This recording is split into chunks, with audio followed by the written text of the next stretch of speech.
ವೇದಿಕೆಯ ಮೇಲೆ ಆಸೀನರಾಗಿರುವಂತಹ ಮಾನ್ಯ ಸಂಘಚಾಲಕರೇ,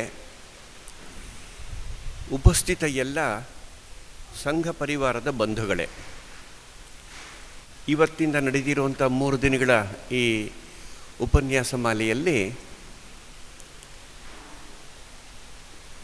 ಸಂಘ ಸ್ಥಾಪನೆಯಾದಂಥ ಈ 100 ವರ್ಷದ ಸಂದರ್ಭದಲ್ಲಿ ಇದು ಪ್ರಾರಂಭ ಯಾಕಾಯಿತು ಅನ್ನುವ ಬಗ್ಗೆ ಇವತ್ತು ಆಗಬೇಕು ಅಂತ ತಿಳಿಸ್ಬೇಕು ಅಂತ ಹೇಳಿದ್ದಾರೆ.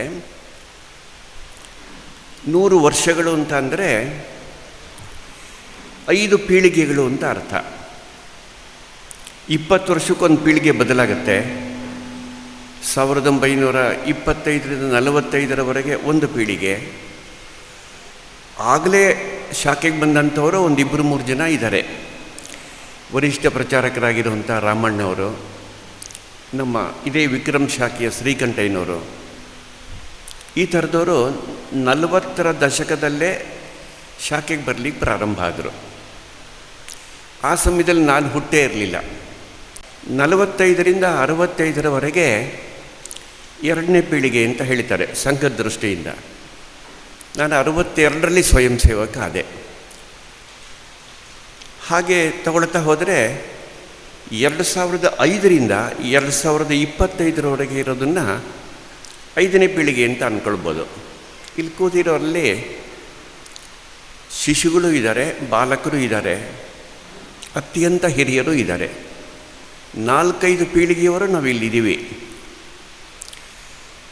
ಮೊದಲನೇ ಪೀಳಿಗೆಯಿಂದಲೇ ಅಂದರೆ 40ರ ದಶಕದಲ್ಲೇ ಶಾಖೆಗೆ ಬಂದ ಇವತ್ತಿಗೂ ಬರ್ತಿರೋವಂಥವ್ರು ನಾವಿದ್ದೀವಿ. ಹೊಸದಾಗಿ ಬರ್ತಿರೋಂತಹ ಶಿಶುಗಳು, ಬಾಲಕರು ನಾವಿದ್ದೀವಿ. ಇನ್ನೊಂದು ಸಂಘದ ಶಾಖೆಗೆ ಬಂದಿಲ್ಲ, ಆದರೆ ಸಂಘದ ಮನೆಯವರು, ಸ್ವಯಂ ಸೇವಕರ ಮನೆಯವರು ಅನ್ನೋಂಥ ಮಾತಾ ಬಗೆಯವರು ನಾವಿಲ್ಲಿದ್ದೀವಿ. ಹಾಗಾಗಿ ಇವತ್ತಿನ ಅವಧಿಯಲ್ಲಿ ಸಂಘಗಾಥೆಯಲ್ಲಿ ಸಂಘ ಪ್ರಾರಂಭ ಆಗದವರೆಗೆ ಮಾತ್ರ ತಿಳಿಸ್ಬೇಕು ಅನ್ನೋದನ್ನು ಹೇಳಿದ್ದಾರೆ. ಹಾಗೆ 1925ರವರೆಗಿನ ಭಾಗ ಮಾತ್ರ ತಮ್ಮ ಗಮನಕ್ಕೆ ತರ್ತೀನಿ. ಸಂಘ 25ರಲ್ಲಿ ಪ್ರಾರಂಭ ಆದಾಗ ನಾವೆಲ್ಲರೂ ಗುಲಾಮರು. ಬ್ರಿಟಿಷರ ಆಡಳಿತ ಇತ್ತು ಮತ್ತು ಸ್ವಾತಂತ್ರ್ಯ ಹೋರಾಟ 3 ರೀತಿಯಲ್ಲಿ ನಡೆದಿತ್ತು.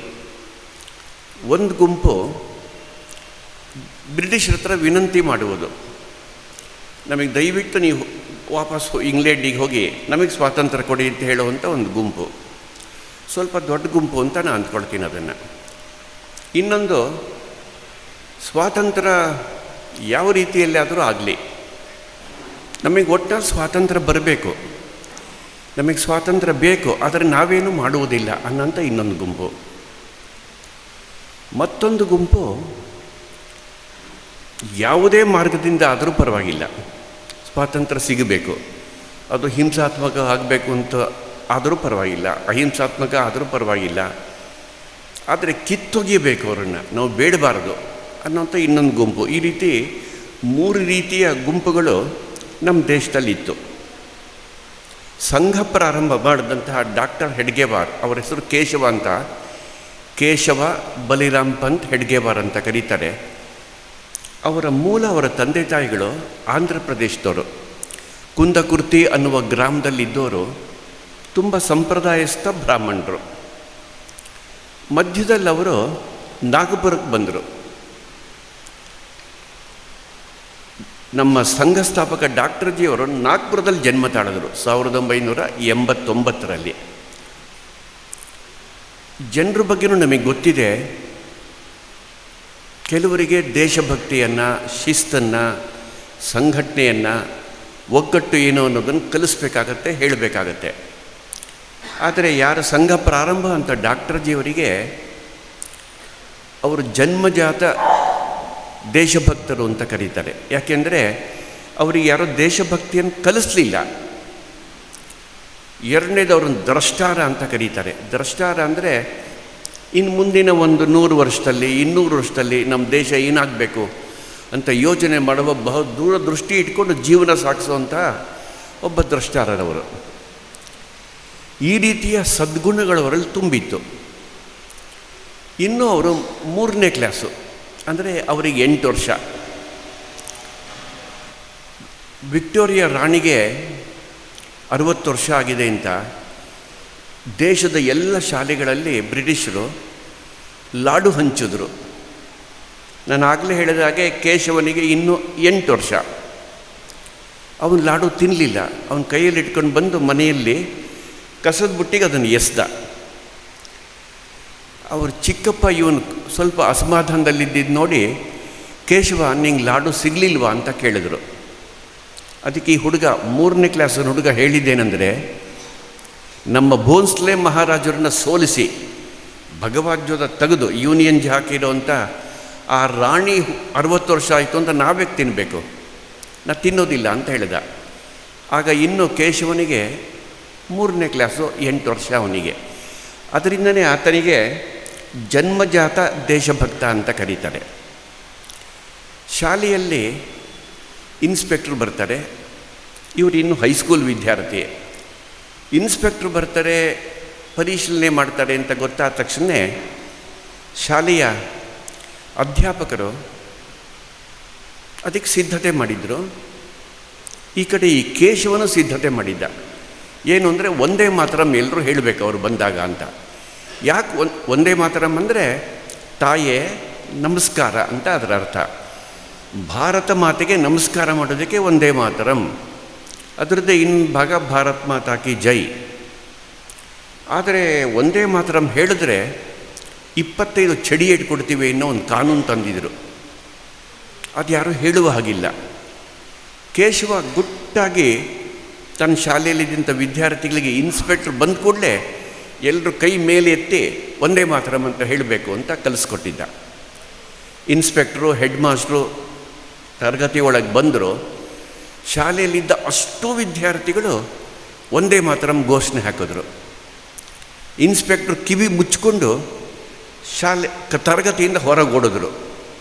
ಹೆಡ್ ಮಾಸ್ಟರ್ ಕಡೆ ನೋಡಿ ಏನು ನಡೀತಾ ಇದೆ ಇಲ್ಲಿ ಅನ್ನುವ ಕೋಪದಲ್ಲಿ ಅವ್ರು ನೋಡಿದ್ರು. ಇನ್ನೊಂದು ತರಗತಿ ಕರ್ಕೊಂಡೋದ್ರು ಅವರನ್ನು.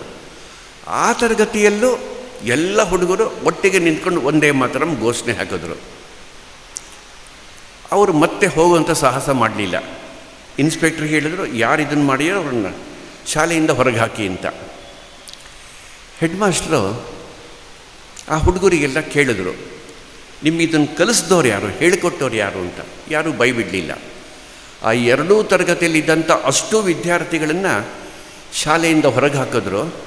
ನಿಮಗೆ ಇದನ್ನು ಕಲಿಸ್ಕೊಟ್ಟಂಥ ಲೀಡರ್ ಯಾರು, ಆ ಒಂದು ಹೆಸರು ಹೇಳಿದ್ರೆ ಎಲ್ಲರನ್ನೂ ಕರಿತೀವಿ, ಅವನೊಬ್ಬನನ್ನು ಮಾತ್ರ ಬಿಡ್ತೀವಿ ಅಂತ ಅಂದರು. ಯಾರೂ ಬಾಯಿ ಬಿಡಲಿಲ್ಲ. ಅಷ್ಟು ಒಗ್ಗಟ್ಟು ಅವ್ರ ಹತ್ರ ಇತ್ತು.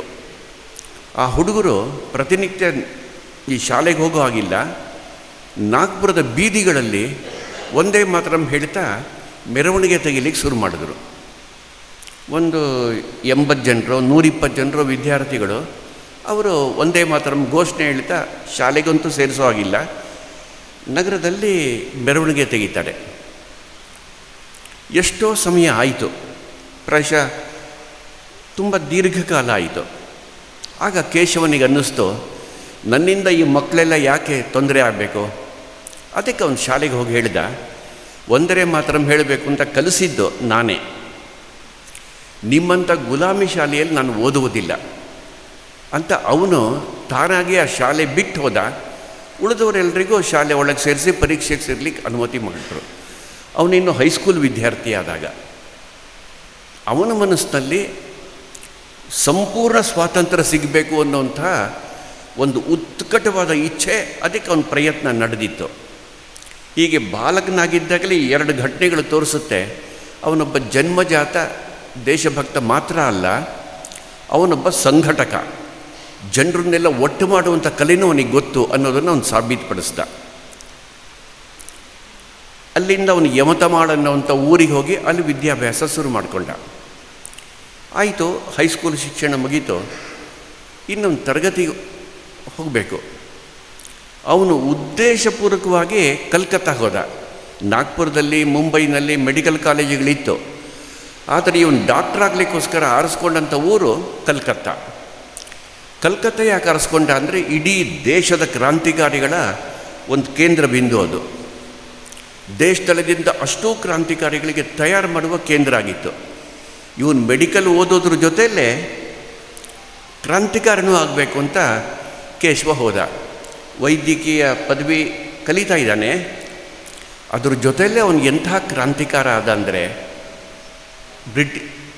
ಕ್ರಾಂತಿಕಾರಗಳ ಮಧ್ಯೆ ಇವನಿಗೆ ಕೊಕೇನ್ ಅಂತ ಹೆಸರಿಟ್ಟಿದ್ರು. ಕೊಕೇನ್ ಅಂತ ಅಂದರೆ ಡಾಕ್ಟರ್ ಹೆಡ್ಗೆವಾರ್ ಅಂತ. ಬ್ರಿಟಿಷ್ ಸರ್ಕಾರಕ್ಕೆ ಇದು ಗೊತ್ತಾಗಿ ಇವನ ಹಿಂದೆ 24 ಗಂಟೆ ಇಬ್ಬರು ಗೂಢಚರರಿರಬೇಕು ಅಂತ ನೇಮಕ ಮಾಡಿದ್ರು.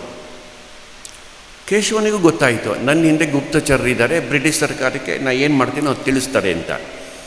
ಅವನು ಹೆದರಲಿಲ್ಲ. ಬದಲಾಗಿ ಅವ್ರಿಗೆ ಬುದ್ಧಿ ಕಲಿಸ್ಬೇಕು ಅಂತ ಯೋಚನೆ ಮಾಡ್ದ.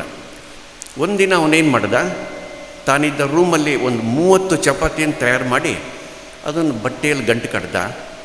ಒಂದು ಸೈಕಲ್ ಹಿಂದೆ ಅದನ್ನಿಟ್ಟು ಸೈಕಲ್ ಮೇಲೆ ಹೊರಟ. ಹಿಂದಿದ್ದಂಥ ಗೂಢಚರನಿಗೆ ಸೈಕಲ್ ಇಲ್ಲ. ಇವರೆಲ್ಲೋ ಹೋಗ್ತೀರ, ಏನು ತಂದಿಯಾರೆ, ಅದು ಬಾಂಬ ಮತ್ತೊಂದ, ಇವನೇನು ಮಾಡ್ತಾ ಇದ್ದಾನೆ, ಯಾರಿಗೆ ಕೊಡ್ತಾನೆ ಅಂತ ಆತನಿಗೆ ಕುತೂಹಲ. ಇವನು ಸೈಕಲ್ ಮೇಲೆ ಹೋಗ್ತಾ ಇದ್ದಾನೆ, ಆ ಗೂಢಚರ ಹಿಂದೆ ಓಡ್ಕೊಂಡು ಬರ್ತಾ ಇದ್ದಾನೆ.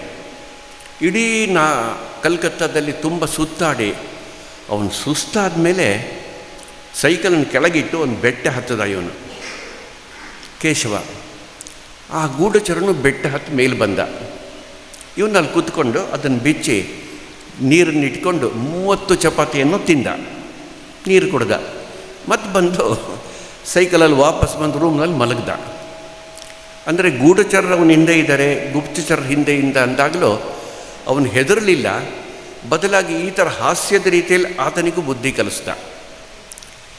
ಅವನು ಮುಂದೆ ಎಂತಹ ಕ್ರಾಂತಿಕಾರ ಆದ ಅಂತ ಬ್ರಿಟಿಷ್ ಸರ್ಕಾರ ಹೇಳುತ್ತೆ ಅಂತಂದರೆ, ಅವನು ಬಾಂಬ್ ತಯಾರು ಮಾಡೋದು ಕಲಿತ, ಬಾಂಬ್ ಸ್ಫೋಟ ಮಾಡ್ದ, ಬ್ರಿಟಿಷರ ಖಜಾನೆ ಕದಲಿಕ್ಕೋಸ್ಕರ ರೈಲ್ವೆ ದರೋಡೆ ಮಾಡ್ದ. ಭಗತ್ ಸಿಂಗ್, ಸುಖ್ದೇವ್, ರಾಜ್ಗು ಇವ್ರು 3 ಜನರಿಗೆ ಗಲ್ಲಿನ ಶಿದೇಶ್ ವಿಧಿಸಬೇಕು ಅಂತ ಬ್ರಿಟಿಷ್ ಸರ್ಕಾರ ಯೋಚನೆ ಮಾಡಿದ್ರೆ, ನಮ್ಮ ಕೇಶವ ರಾಜ್ಗುರವರನ್ನು ಕರ್ಕೊಂಡು ಬಂದು ನಾಗಪುರದಲ್ಲಿ ನಮ್ಮ ಸಂಘ ಚಾಲಕರ ಘಟಾಟಿಯವರ ಮನೆಯಲ್ಲಿ 3-4 ತಿಂಗಳು ಅಡಗಿಸಿಟ್ಟ. ಅಂದರೆ ಅತ್ಯಂತ ಉನ್ನತ ಎಲ್ಲ ಕ್ರಾಂತಿಕಾರಿಗಳ ಸಂಪರ್ಕ ಕೇಶವ, ಮುಂದೆ ಡಾಕ್ಟರ್ಜಿ ಅಂತ ಕರಿತೀವಲ್ಲ, ಆತನಿಗಿತ್ತು. ವೈದ್ಯಕೀಯ ಪರೀಕ್ಷೆಯಲ್ಲೂ ಒಂದು ಚೆನ್ನಾಗಿ ಪರೀಕ್ಷೆಯಲ್ಲಿ ಪಾಸಾದ. ಡಾಕ್ಟರ್ ಕೇಶವ ಅಂತ ಆದರು, ಡಾಕ್ಟರ್ ಹೆಡ್ಗೆವಾರ್ ಅಂತ ಆದರು. ಬರ್ಮಾದಲ್ಲವರಿಗೆ ಒಂದು ಉನ್ನತ ಡಾಕ್ಟರ್ ಪದವಿಯಲ್ಲಿ ಆಗಿನ ಕಾಲದಲ್ಲೇ ಉತ್ತಮ ವೇತನ ಇದ್ದಂಥ ಇದಕ್ಕೆ ನೀನು ಅರ್ಜಿ ಹಾಕು, ಅಲ್ಲಿ ಮಾತಾಡಿದ್ದೀನಿ, ಅಲ್ಲಿ ಕೆಲಸ ಕೊಡ್ತಾರೆ ಅಂದರು. ಈಗಿನ ಮಯನ್ಮಾರ್ ಅಥವಾ ಆಗಿನ ಬರ್ಮಾ, ಅಲ್ಲಿ ಅವನಿಗೆ ವೈದ್ಯಕೀಯ ಪರೀಕ್ಷೆ ಮುಗಿತಿದ್ದ ಹಾಗೇ ಪದವಿಯ ಒಂದು ಒಳ್ಳೆಯ ನೌಕರಿಯ ಅವಕಾಶವೂ ಸಿಕ್ತು. ಕೇಶವ ಅದಕ್ಕೆ ಹೋಗಲಿಲ್ಲ. 1916ರಲ್ಲಿ ಅವನು ವಾಪಸ್ ಬಂದ ನಾಗ್ಪುರಕ್ಕೆ. ಮನೆ ತುಂಬ ಬಡತನದ ಮನೆ. ಅವ್ರ ಮನೆ ಎಷ್ಟು ಬಡತನ ಇತ್ತು ಅಂತ ಅಂದರೆ ಹೇಳ್ತಾರೆ, ಅವರ ತಂದೆ ತಾಯಿ ಅವನು ಇನ್ನೂ ಬಾಲಕನಾಗಿದ್ದಾಗಲೇ ಅವರಿಗೆ ಪ್ಲೇಗ್ ಕಾಯಿಲೆ ಬಂತು. ಪ್ಲೇಗ್ ಕಾಯಿಲೆ ಬಂದಾಗ ಇಬ್ಬರು ಒಂದೇ ದಿನ ಸತ್ತರು. ತಂದೆ ತಾಯಿ ಇಬ್ಬರು ಕೇಶವ ಬಾಲಕ ಇದ್ದಾಗಲೇ ಸತ್ತರು.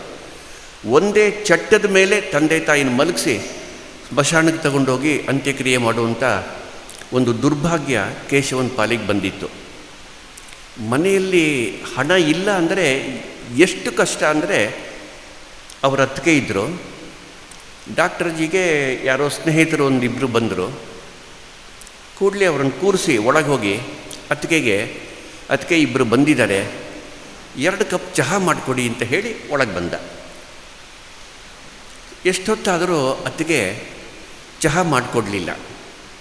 ವಾಪಸ್ ಹೋಗಿ ಅವನು ಕೇಳ್ದ ಅತ್ತಿಗೆಗೆ, ಚಹಾ ಮಾಡಲೇ ಇಲ್ವಲ್ಲ ಇನ್ನೂ ಅಂತ. ಚಹಾ ಮಾಡಬೇಕಾದ್ರೆ ಹಾಲು ಬೇಕು, ಸಕ್ಕರೆ ಬೇಕು, ಚಹಾ ಪುಡಿ ಬೇಕು, ಕಟ್ಟಿಗೆ ಬೇಕು. ಕಟ್ಟಿಗೆನೂ ಇಲ್ಲ, ಹಾಲು ಇಲ್ಲ, ಚಹಾ ಪುಡಿನೂ ಇಲ್ಲ, ನಾ ಹೇಗೆ ಚಹಾ ಮಾಡಲಿ?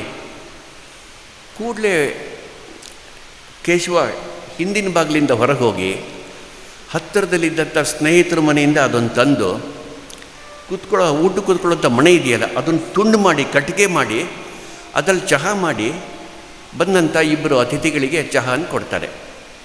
ಅಂದರೆ ಬಡತನದ ಪರಾಕಾಷ್ಠೆ ಎಷ್ಟಿತ್ತು ಅಂತ ಅನ್ನೋದು ಆ ಘಟನೆಯಿಂದ ಗೊತ್ತಾಗುತ್ತೆ. ಆಗಲೂ ನಮಗಿಂತಹ ಬಡತನ ಇದೆ ಅನ್ನೋದನ್ನು ಅವ್ರು ತೋರಿಸ್ಕೊಡ್ಲಿಲ್ಲ. ಬದಲಾಗಿ ಆತಿಥ್ಯ ಮಾಡಬೇಕು, ಆತಿಥ್ಯ ಮಾಡಿದ್ರು. ಹೀಗೆ ಅಲ್ಲಿಂದ ಬಂದಿದ್ದಾರೆ, ವೈದ್ಯರಾಗಿದ್ದಾರೆ.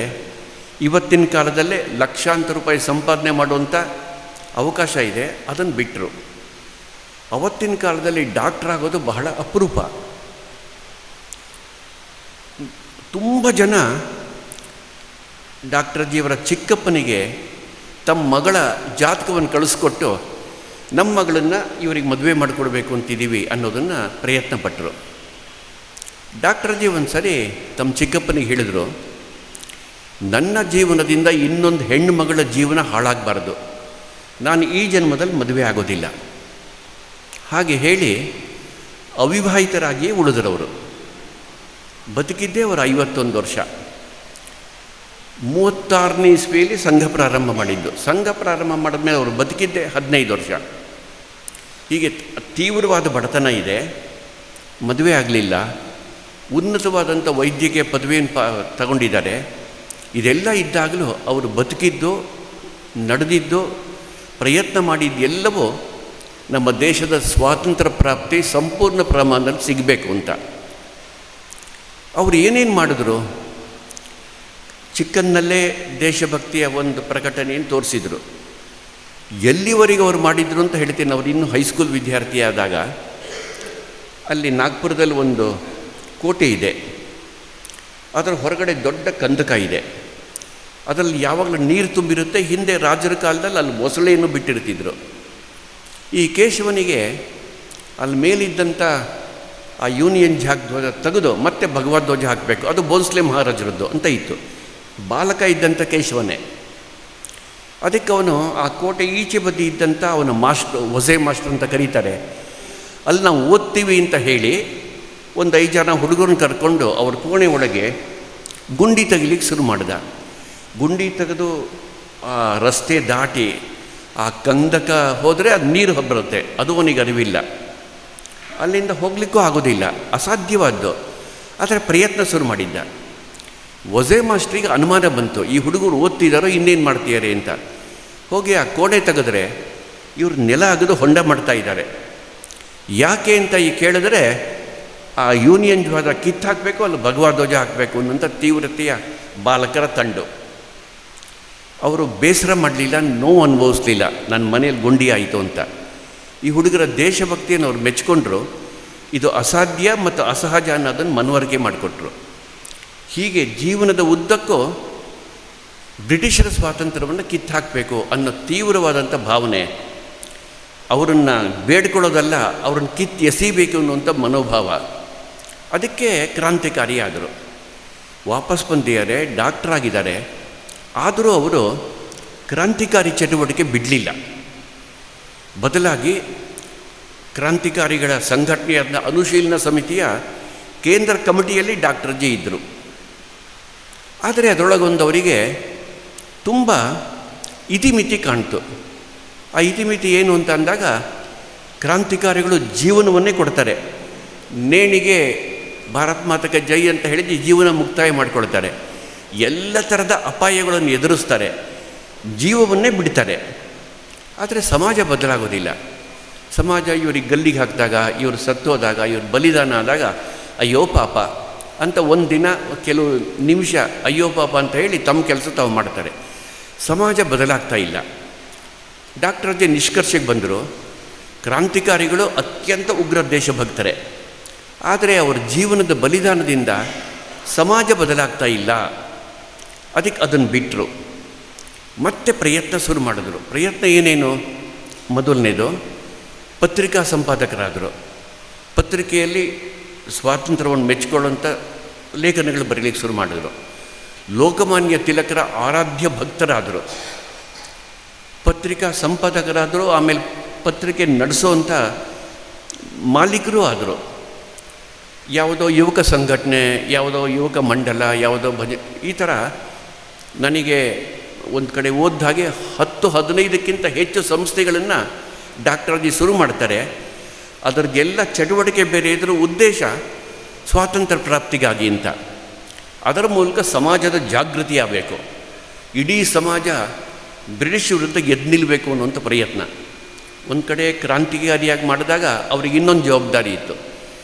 ದೇಶದಲ್ಲಿದ್ದಂಥ ಎಲ್ಲ ಕ್ರಾಂತಿಕಾರಿಗಳಿಗೆ ಶಸ್ತ್ರಗಳನ್ನು ವಿದೇಶದಿಂದ ತರಿಸಿ ಅದನ್ನು ಆ ಶಸ್ತ್ರಾಸ್ತ್ರಗಳನ್ನು ಕ್ರಾಂತಿಕಾರಿಗಳಿಗೆ ಹಂಚಬೇಕು, ಆ ಜವಾಬ್ದಾರಿ ಇತ್ತು. ಅದನ್ನು ಮಾಡ್ತಾ ಸಮಾಜ ಜಾಗೃತಿಯನ್ನು ಮಾಡ್ತಾ ಅವರು ಮುಂದುವರಿಸಿದ್ರು. ಆಮೇಲೆ ಕಾಂಗ್ರೆಸ್ ಪಕ್ಷದಲ್ಲಿ ಸಕ್ರಿಯರಾದರು. ಕಾಂಗ್ರೆಸ್ ಪಕ್ಷಕ್ಕೆ 100 ವರ್ಷ ಆದಾಗ ಕಾಂಗ್ರೆಸ್ 100 ಇಯರ್ಸ್ ಅಂತ ಒಂದು ಸ್ಮರಣಿಕೆ, ಒಂದು ದೊಡ್ಡ ಗ್ರಂಥ ತಂತು. ಅದರೊಳಗೆ 2 ಪುಟಗಳು ಪೂರ್ತಿ ಡಾಕ್ಟರ್ ಜಿ ಬಗ್ಗೆ, ಡಾಕ್ಟರ್ ಕೇಶವ ಬಲಿರಾಮ್ ಹೆಡ್ಗೇವರ್ ಅಂತ ಹಾಕಿ ಕಾಂಗ್ರೆಸ್ನಲ್ಲಿ ಅವ್ರು ಏನೇನು ಮಾಡಿದ್ರು ಅನ್ನೋದೆಲ್ಲ ಉಲ್ಲೇಖ ಮಾಡಿದ್ದಾರೆ. ಅವರು RSS ಪ್ರಾರಂಭ ಮಾಡಿದ್ರು ಅಂತ ಅದರೊಳಗೆ ಉಲ್ಲೇಖ ಮಾಡಲಿಲ್ಲ. ಹೀಗೆ ಕಾಂಗ್ರೆಸ್ ಪಕ್ಷವು ಡಾಕ್ಟರ್ ಜಿ ತಮ್ಮ ಅತ್ಯಂತ ಪ್ರಮುಖ ಹೋರಾಟಗಳಲ್ಲಿ ಒಬ್ಬರು ಅಂತ ತೋರಿಸ್ಕೊಡ್ತು. ಇವರು ಕಾಂಗ್ರೆಸ್ಸಲ್ಲಿ ಕೆಲಸ ಮಾಡ್ತಾ ಮಾಡ್ತಾ ಆಗ ಮಧ್ಯಪ್ರಾಂತ ಅಂತ ಕರೀತಾರೆ, ಈಗಿನ ಗುಜರಾತ್, ಮಧ್ಯಪ್ರದೇಶ, ಮಹಾರಾಷ್ಟ್ರದ ಒಂದಷ್ಟು ಭಾಗ ಸೇರಿದಂಥ ಅದಕ್ಕೆ ಅವರು ಪ್ರಾಂತದ ಸಹಕಾರ್ಯದರ್ಶಿ ಆದರು. 1920ರಲ್ಲಿ ಅಖಿಲ ಭಾರತ ಕಾಂಗ್ರೆಸ್ ಅಧಿವೇಶನ ಆದಾಗ ಅವರು ಒಂದು ಪ್ರಸ್ತಾವವನ್ನು ಅಲ್ಲಿ ಸಮ್ಮೇಳನದಲ್ಲಿಟ್ಟರು. ಸಂಪೂರ್ಣ ಸ್ವಾತಂತ್ರ್ಯ ಪ್ರಾಪ್ತಿಗಾಗಿ ಕಾಂಗ್ರೆಸ್ ಅದನ್ನು ಪ್ರಸ್ತಾವವನ್ನು ಬೆಂಬಲಿಸುತ್ತೆ ಅನ್ನುವಂಥದ್ದು ಭಾಗ. ಮತ್ತು ಅದೇ ಅಧಿವೇಶನದಲ್ಲಿ ಬಂದಂಥ 10,000 ಪ್ರತಿನಿಧಿಗಳಿಗೂ ವ್ಯವಸ್ಥೆ ಮಾಡುವ ಜವಾಬ್ದಾರಿಯ ಪ್ರಮುಖರಾದರು ಡಾಕ್ಟರ್ ಜಿ.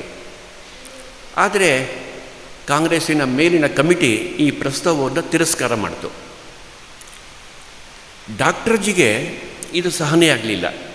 ಒಂದು ಹಂತದಲ್ಲವರು ಅರವಿಂದ ಘೋಷ್ ಅವರ ಹತ್ರ ಹೋಗ್ತಾರೆ, ನೀವು ಕಾಂಗ್ರೆಸ್ಸಿನ ಅಖಿಲ ಭಾರತೀಯ ಅಧ್ಯಕ್ಷರಾಗಬೇಕು ಅಂತ ಕೇಳ್ತಾರೆ. ಅರವಿಂದ್ ಘೋಷ್ ಅವರು ಕ್ರಾಂತಿಕಾರಿಯಾಗಿ ಜೀವನ ನಡೆಸಿದವರು. ಆದರೆ ಅಷ್ಟೊತ್ತಿಗೆ ಅರವಿಂದ್ ಘೋಷ್ ಅವರು, ನಾನು ಆಧ್ಯಾತ್ಮದ ಕಡೆ ತಿರುಗಿದ್ದೀನಿ, ಇನ್ನು ನಾನು ಈ ಹುದ್ದೆ ತಗೊಳ್ಳೋದಿಲ್ಲ ಅಂತ ತಿರಸ್ಕಾರ ಮಾಡ್ತಾರೆ. ಲೋಕಮಾನ್ಯ ತಿಲಕರು 20ನೇ ಇಸ್ವಿಯಲ್ಲಿ ಸ್ವರ್ಗಸ್ಥರಾದರು. ಅದನ್ನು ಕೇಳಿದಾಗ ಡಾಕ್ಟರ್ ಜಿ ಅವ್ರ ಮನಸ್ಸಲ್ಲಿ ವಿಪರೀತ ವೇದನೆ. ಆ ವೇದನೆ ತಗೊಂಡು ರಸ್ತೆಯಲ್ಲಿ ಹೋಗ್ತಾ ಇದ್ದಾರೆ. ರಸ್ತೆ ಬದಿಯಲ್ಲಿ ಹುಡುಗರು ಕ್ರಿಕೆಟ್ ಆಡ್ತಾ ಇದ್ದಾರೆ. ಅವರಿಗೆ ಲೋಕಮಾನ್ಯ ತಿಲಕರು ಯಾರು ಅಂತಲೂ ಗೊತ್ತಿಲ್ಲ, ಅವರು ತೀರ್ಕೊಂಡಿದ್ದು ಗೊತ್ತಿಲ್ಲ. ಇವ್ರಿಗೆ ಯಾವಾಗ ಹುಡುಗರು ಕ್ರಿಕೆಟ್ ಆಡ್ದಿರೋದು ಹೋಗಿ ನೋಡಿದ ತಕ್ಷಣ ಹೋಗಿ ಆ ಕ್ರಿಕೆಟ್ ಬ್ಯಾಟ್ ಬಿಸ್ತಿದ್ದು ಆ ಹುಡುಗರಿಗೆ ಹೊಡೆದು, ಅಲ್ಲಿ ಲೋಕಮಾನ್ಯ ತಿಲಕರು ನಿಧನ ಆಗಿದೆ, ನೀವು ಆಟ ಆಡ್ತಾ ಇದ್ದೀರ ಅಂತ ಜೋರು ಮಾಡ್ತಾರೆ. ಅಂಥ ಒಂದು ಉಗ್ರ ದೇಶಭಕ್ತಿ ತಿಲಕರ ಬಗ್ಗೆ ಇದ್ದಂಥ ಭಾವ ಅದರೊಳಗೆ ತೋರಿಸ್ಕೊಡುತ್ತೆ. ಆಮೇಲೆ ಅವರು 2 ಸರಿ ಸ್ವಾತಂತ್ರ್ಯ ಹೋರಾಟದಲ್ಲಿ ಸತ್ಯಾಗ್ರಹದಲ್ಲಿ ಪಾಲ್ಗೊಂಡು ಜೈಲಿಗೆ ಹೋಗ್ತಾರೆ. ಒಂದು 1921 ಇಸ್ವಿಯಲ್ಲಿ, ಇನ್ನೊಂದು ಸಂಘ ಪ್ರಾರಂಭ ಮಾಡಿದ 6 ವರ್ಷಗಳ ನಂತರ. 2 ಸಂದರ್ಭದಲ್ಲೂ ಒಂದು ಜಂಗಲ್ ಸತ್ಯಾಗ್ರಹ ಅಂತ ಕರೀತಾರೆ, ಅದರಲ್ಲಿ ಹೋಗಿ ಸತ್ಯಾಗ್ರಹ ಮಾಡಿ ಒಂದು ಸರಿ 1 ವರ್ಷ ಪೂರ್ತಿ, ಇನ್ನೊಮ್ಮೆ 9 ತಿಂಗಳು ಜೈಲಲ್ಲಿದ್ದು ಹೊರಗೆ ಬರ್ತಾರೆ. ಜೈಲಲ್ಲಿದ್ದಾಗಲೇ ಅವರು ಅಲ್ಲಿಂದ ಒಂದು ಹೇಳಿಕೆ ಕೊಡ್ತಾರೆ, ಜೈಲಿಗೆ ಹೋಗುವುದೇ ಒಂದು ಪರಮ ಸಾಧನೆ ಅಂತ ಅಂದ್ಕೋಬಾರ್ದು, ಇದನ್ನು ಹೋರಾಟದ ಅತ್ಯಂತ ಮಹತ್ವದ ಮಜಲು ಅಂತ ಅಂದ್ಕೋಬಾರ್ದು. ಜೈಲಿಗೆ ಹೋಗಿರ್ತಾರೆ, ಆಗಲೂ ಅದೇ ಪರಮ ಸತ್ಯ ಅಂತ ಅನ್ನೋ ತಿಳ್ಕೋಬಾರ್ದು ಅಂತ ಒಂದು ಲೇಖನವನ್ನು ಬರೀತಾರೆ. ಅವ್ರ ಜೊತೆಯಲ್ಲೇ ಇನ್ನೊಬ್ಬ ಇನಾಯಿತುಲ್ಲಾ ಅಂತ ಕಾಂಗ್ರೆಸ್ಸಿನ ಇನ್ನೊಬ್ಬ ಮುಖಂಡ, ಅವನು ಡಾಕ್ಟರ್ ಜಿಯವ್ರ ಜೊತೆಯಲ್ಲೇ ಸತ್ಯಾಗ್ರಹ ಮಾಡಿ ಒಳಗೆ ಹೋಗಿದ್ದ. ಡಾಕ್ಟರ್ ಜಿ ಜೈಲಲ್ಲಿದ್ದಾಗ 1 ವರ್ಷದಲ್ಲಿ ಅವರು ಪ್ರತಿನಿತ್ಯ ಎಲ್ಲರನ್ನೂ ಸೇರಿಸಿ ರಾಮಾಯಣ, ಮಹಾಭಾರತ, ಉಪನಿಷತ್ತಿನ ಕಥೆಗಳನ್ನು ಹೇಳ್ತಾ ಇದ್ದರು. ಈ ಇನಾಯಿತುಲ್ಲಾ ನಾನೇ ಕೇಳಬೇಕು ಅಂತ ದೂರ ಇದ್ದ. ಡಾಕ್ಟರ್ ಜಿಯವರು ಗಮನಿಸಿದ್ರು ಅವನು ಕೇಳ್ತಾ ಇಲ್ಲ ಅಂತ. ಮತ್ತೆ ಅವನ ಹತ್ರ ಹೋಗಿದ್ರು, ಕೂತ್ಕೊಂಡು ಮಾತಾಡಿದ್ರು.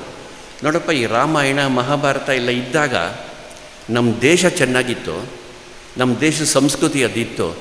ಆಗ ಇಸ್ಲಾಮೂ ಇರಲಿಲ್ಲ, ಕ್ರಿಶ್ಚಿಯಾನಿಟಿನೂ ಇರಲಿಲ್ಲ ಅಂತ ಮನವರಿಕೆ ಮಾಡಿ ಅವನನ್ನು ಪುನಃ ಕರ್ಕೊಂಬಂದು ಈ ಉಪನ್ಯಾಸ ಮನೆಯಲ್ಲಿ ಕೂರಿಸ್ತಾರೆ. ಅವನು ರಾಮಾಯಣ ಮಹಾಭಾರತ ಕೇಳೋ ಹಾಗೆ ಮಾಡ್ತಾರೆ. ಹೀಗೆ ಡಾಕ್ಟರ್ ಜಿ ಮನಸ್ಸಲ್ಲಿ ಕೆಲವು ಸಂಗತಿಗಳು ಸ್ಪಷ್ಟ ಇತ್ತು. ಮೊದಲನೇದೇನು, ಅವತ್ತಿನ ಕಾಲದಲ್ಲಿ ಹಿಂದೂ ಅನ್ನೋದ್ರ ಬಗ್ಗೆ ಬಹಳ ಅವಮಾನ ಸಂಗತಿ ಅಂತ ತಿಳ್ಕೊಳ್ಳುವಂಥ ವಾತಾವರಣ. ಹಿಂದೂ ಅಂದರೆ ಎಷ್ಟು ನಾಚಿಕೆಗೇಡಿನ ಸಂಗತಿ ಇತ್ತು ಅಂತ ಅಂದರೆ, ನಮ್ಮ ಮೊದಲನೇ ಪ್ರಧಾನಿ ಜವಾಹರ್ಲಾಲ್ ನೆಹರು ಅವರ ತಂದೆ ಮೋತಿಲಾಲ್ ನೆಹರು ಒಂದು ಕಡೆ ಮಾತಾಡ್ತಾ ಹೇಳ್ತಾರೆ, ನನಗೆ ಕತ್ತೆ ಅಂತ ಬೇಕಾದ್ರೆ ಕರೀರಿ, ಹಿಂದೂ ಅಂತ ಕರಿಬೇಡಿ ಅಂತ ಹೇಳ್ತಾರೆ. ಸ್ವಾತಂತ್ರ್ಯ ಹೋರಾಟಗಾರರು, ಕಾಂಗ್ರೆಸ್ನಲ್ಲಿ ದೊಡ್ಡ ಮುಖಂಡರು. ಅವರ ಆಸ್ತಿಯನ್ನು ಸ್ವಾತಂತ್ರ್ಯ ಹೋರಾಟಕ್ಕೆ ಕೊಟ್ಟವರು. ಹಿಂದೂ ಅನ್ನೋದ್ರ ಬಗ್ಗೆ ಅಂಥ ಹೀನಾಯಿ ಭಾವನೆ ಮೋತಿಲಾಲ್ ನೆಹರು ಅವರಿಗಿತ್ತು. ನಮ್ಮ ದೇಶದ ಪ್ರಧಾನಿಯಾಗಿ ಮೊದಲ 17 ವರ್ಷ ಇದ್ದಂತಹ ಜವಾಹರ್ಲಾಲ್ ನೆಹರು ಸಹ ಒಂದು ಕಡೆ ಅವರು ಮಾತಾಡ್ತಾ ಹೇಳ್ತಾರೆ, ನಾನು ಸ್ವಭಾವದಲ್ಲಿ ಒಬ್ಬ ಮುಸ್ಲಿಂ, ಶಿಕ್ಷಣದಲ್ಲಿ ಒಬ್ಬ ಕ್ರಿಶ್ಚಿಯನ್, ಅಕಸ್ಮಾತ್ ಹಿಂದೂ ಆಗಿ ಹುಟ್ಟಿದೆ ನಾನು. ಹೀಗೆ ಹಿಂದೂ ಅನ್ನೋದ್ರ ಬಗ್ಗೆ ಅವಮಾನ. ಈ ವಾತಾವರಣ ಇದ್ದಾಗ ಡಾಕ್ಟರ್ ಜಿಗೆ ಅನ್ನಿಸ್ತು, ಹಿಂದುತ್ವದ ಆಧಾರದ ಮೇಲೇ ನಮ್ಮ ದೇಶಕ್ಕೆ ಸ್ವಾತಂತ್ರ್ಯ ಸಿಗಬೇಕು. ಹಿಂದುತ್ವ ಅನ್ನೋದು ನಮ್ಮ ಅಸ್ಮಿತೆ, ನಮ್ಮ ಗುರುತು. ಯಾಕೆ? ನಮ್ಮ ದೇಶದಲ್ಲಿ ಒಂದು ಪರ್ವತ ಶ್ರೇಣಿ ಇದೆ, ಅದಕ್ಕೆ ಹಿಮಾಲಯ ಅಂತ ಕರಿತೀವಿ. ನಮ್ಮ ದೇಶದಲ್ಲೊಂದು ಸಮುದ್ರ ಇದೆ, ಅದಕ್ಕೆ ಹಿಂದೂ ಮಹಾಸಾಗರ ಅಂತ ಕರಿತೀವಿ. ಇಲ್ಲೊಂದು ಸಂಸ್ಕೃತಿ ಇದೆ, ಅದಕ್ಕೆ ಹಿಂದೂ ಸಂಸ್ಕೃತಿ ಅಂತ ಕರಿತೀವಿ. ಹೀಗೆ ನಮ್ಮ ದೇಶವನ್ನೇ ಜಗತ್ತು ಹಿಂದೂ ಹಿಂದೂ ಅಂತ ಗುರುತಿಸಿದಾಗ, ಮತ್ತು ಇಲ್ಲಿ ಒಂದು ವಿಮಾನದ ಫ್ಯಾಕ್ಟ್ರಿ ಇದೆ, HAL ಅಂತ, ಅದಕ್ಕೆ ಕೇಂದ್ರ ಸರ್ಕಾರ ಹೆಸರಿಟ್ಟಿದೆ. ಹಿಂದೂಸ್ತಾನ್ ಏರೋನಾಟಿಕ್ಸ್ ಅಂತ ಇದೆ. ವಾಚ್ ತಯಾರು ಮಾಡುವಂಥ ಒಂದು ಕಂಪನಿ ಇದೆ, ಹಿಂದೂಸ್ತಾನ್ ಮಿಷಿನ್ ಟೂಲ್ಸ್ HMT ಅಂತ ಅದಕ್ಕಿದೆ. ಹೀಗೆ ಸರ್ಕಾರಗಳು ಹಿಂದೂಸ್ತಾನ್ ಅನ್ನೋ ಹೆಸರು ಬಳಸ್ತಾರೆ. ಮುಸಲ್ಮಾನರಂತೂ ನಮ್ಮ ದೇಶವನ್ನು ಇಂಡಿಯಾ ಅಂತ ಕರೆಯೋದೇ ಇಲ್ಲ, ಹಿಂದೂಸ್ತಾನ್ ಮೇ ಅಂತಲೇ ಹೇಳ್ತಾರೆ. ಇಲ್ಲಿ ಚೆನ್ನೈನಿಂದ ಆಗಿನ ಮದ್ರಾಸಿಂದ ಒಂದು ಪತ್ರಿಕೆ ಹೊರಡ್ತಾ ಇತ್ತು 1938ನೇ ಇಸ್ವಿಯಿಂದ.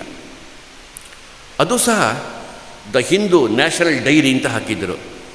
ಹೀಗೆ ಪರ್ವತಕ್ಕೆ, ಸಮುದ್ರಕ್ಕೆ, ನಮ್ಮ ಸಂಸ್ಕೃತಿಗೆ, ನಮ್ಮ ದೇಶಕ್ಕೆ, ನಮ್ಮ ಜನಕ್ಕೆ, ಎಲ್ಲದಕ್ಕೂ ಹಿಂದೂ ಹಿಂದೂ ಹಿಂದೂ ಅಂತ ಜಗದ್ಗುರುಸ್ತಾ ಇದ್ದಾಗ ನಮ್ಮ ರಾಜಕೀಯ ಮುಖಂಡರಿಗೆ ಮಾತ್ರ ಹಿಂದೂ ಅಂತ ಅನ್ನೋಳಗೆ ನಾಚಿಕೆ.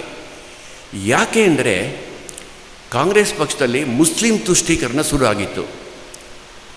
ಬಹಳ ಕಪಟ ನೀತಿಯಲ್ಲಿ ಬ್ರಿಟಿಷ್ ಸರ್ಕಾರ, ನಾವು ನಿಮಗೆ ಸ್ವಾತಂತ್ರ್ಯ ಕೊಡ್ತೀವಿ ನೋಡಿ, ನೀವು ಬೇರೆ ಮುಸಲ್ಮಾನರು ಬೇರೆ ಇದ್ದೀರಿ, ಇಬ್ಬರು ಒಟ್ಟಿಗೆ ಬಂದರೆ ಕೊಡ್ತೀವಿ ಅಂತ ಕಾಂಗ್ರೆಸ್ ಮುಖಂಡರಿಗೆ ಹೇಳ್ತಾರೆ. ಆ ಕಡೆ ಮುಸಲ್ಮಾನರಿಗೆ ನಮಗೆ ಬೇರೆ ದೇಶ ಬೇಕು, ನಾವು ಪ್ರತ್ಯೇಕ ಆಗ್ತೀವಿ ಅಂತ ನೀವು ಹೇಳಿ, ಯಾವುದೇ ಕಾರಣಕ್ಕೆ ಇದು ಒಪ್ಕೋಬೇಡಿ ಅಂತ ಅವ್ರಿಗೆ ಹೇಳ್ತಾರೆ. ಈಗ ಒಂದು ಕುಟಲ ನೀತಿಯಿಂದ ಅವರು ಮುಸಲ್ಮಾನರನ್ನ, ಹಿಂದೂಗಳನ್ನು ದೂರ ಮಾಡುವಂಥ ಪ್ರಯತ್ನ. ಕಾಂಗ್ರೆಸ್ಸಿಗೆ ನೀವಿಬ್ಬರು ಒಟ್ಟಿಗೆ ಬಂದರೆ ನಾವು ಕೊಡ್ತೀವಿ ಅಂತ ಹೇಳೋದು. ಇದರಿಂದ ಎಷ್ಟು ಕಾಂಗ್ರೆಸ್ ಮುಖಂಡರು ಪ್ರಭಾವಿತರಾಗಿದ್ದರು ಅಂದರೆ, ಟರ್ಕಿಯಲ್ಲಿ ಅಲ್ಲಿನ ಸುಲ್ತಾನನ್ನು ಕಿತ್ತೆಸೆದರು. ಬ್ರಿಟಿಷ್ ಸರ್ಕಾರ ಅಲ್ಲಿ ಬಂತು. ತಕ್ಷಣವೇ ಇಲ್ಲಿ ಮಹಾತ್ಮ ಗಾಂಧೀಜಿಯವರು ಖಿಲಾಫತ್ ಚಳುವಳಿಯನ್ನು ಪ್ರಾರಂಭ ಮಾಡಿದ್ರು. ಟರ್ಕಿಯಲ್ಲಿದ್ದಂಥ ಒಬ್ಬ ಸುಲ್ತಾನ ರಾಜ್ಯ ಕಳ್ಕೊಂಡಿಯಾನೆ, ನಮ್ಮ ಭಾರತಕ್ಕೆ ಅದೇನು ಸಂಬಂಧ ಇಲ್ಲ. ಆದರೆ ಇಲ್ಲಿ ಅವನಿಗೆ ಮತ್ತೆ ಆ ಸುಲ್ತಾನನಿಗೆ ಸುಲ್ತಾನಾಗಿ ಮಾಡಬೇಕು ಅಂತ ಇಲ್ಲೊಂದು ಚಳುವಳಿ ಪ್ರಾರಂಭ ಮಾಡಿದ್ರೆ, ಕೇರಳದಲ್ಲಿ ದೊಡ್ಡ ಹಿಂಸಾಚಾರ. ಅದರೊಳಗೆ ಎಷ್ಟು ಹಿಂಸಾಚಾರ ಆಯಿತು ಅಂದರೆ, ಕಾಂಗ್ರೆಸ್ಸೇ ಒಂದು ಕಮಿಟಿ ಮಾಡಿ ಕಳಿಸ್ಕೊಡ್ತು, ಅಲ್ಲಿ ಏನಾಗ್ತಿದೆ ನೋಡಿ ಅಂತ. ಆ ಕಮಿಟಿಯ ವರದಿ ಹೇಳಿತು, 1000 ಜನ ಹಿಂದೂಗಳನ್ನು ಕೊಂದಿದ್ದಾರೆ ಅಂತ. ಪತ್ರಿಕೆಗಳು ಹೇಳಿತು 1000 ಜನ ಸತ್ತಿದ್ದಾರೆ ಅಂತ. ಹಿಂದೂಗಳು ಯಾಕೆ ಸಾಯ್ತಾರೆ? ಟರ್ಕಿಯಲ್ಲಿ ಒಬ್ಬ ಸುಲ್ತಾನ ರಾಜ್ಯ ಕಳ್ಕೊಳ್ತಾನೆ, ಅದಕ್ಕೆ ಇಲ್ಲಿ ಮುಸಲ್ಮಾನರು ಹಿಂದೂಗಳನ್ನು ಕೊಲ್ತಾರೆ. ಇದು ಬಹಳ ದೊಡ್ಡ ಪರಿಣಾಮ ಡಾಕ್ಟರ್ ಜಿಯವ್ರ ಮನಸ್ಸಲ್ಲೂ ಆಯಿತು. ತುಷ್ಟೀಕರಣ ಮಾಡೋದಲ್ಲ, ಅವರು ಹಿಂದೂಗಳಂತ ಒಪ್ಕೋಬೇಕು, ರಾಷ್ಟ್ರೀಯತೆ ಸಂಸ್ಕೃತಿಯನ್ನು ಅವರು ಒಪ್ಕೊಳ್ಬೇಕು ಅನ್ನೋದು ಹೇಳ್ತಿದ್ರು. ಯಾಕೆಂದರೆ ಜಗತ್ತಿನಲ್ಲೇ ಅತ್ಯಂತ ಶ್ರೇಷ್ಠವಾದಂಥ ಸಂಸ್ಕೃತಿ ಸಮಾಜ ನಮ್ಮ ದೇಶದಲ್ಲಿತ್ತು. ನಾವು 2 ಶಬ್ದ ಕೇಳ್ತೀವಿ, ಪ್ರಕೃತಿ ಮತ್ತು ಸಂಸ್ಕೃತಿ ಅಂತ. ಪ್ರಕೃತಿ ಅದು ದೈವ ನಿರ್ಮಿತ, ಮನುಷ್ಯರೇನು ಮಾಡಿದ್ದಲ್ಲ, ಭಗವಂತ ನಮಗೆ ಕೊಟ್ಟಿದ್ದು. ಸಂಸ್ಕೃತಿ ಅದು ಮಾನವ ನಿರ್ಮಿತ, ನಾವೇ ನಿರ್ಮಾಣ ಮಾಡಿಕೊಂಡಿದ್ದು. ಪ್ರತಿಯೊಂದು ದೇಶಕ್ಕೂ ಒಂದೊಂದು ಸಂಸ್ಕೃತಿ ಇದೆ.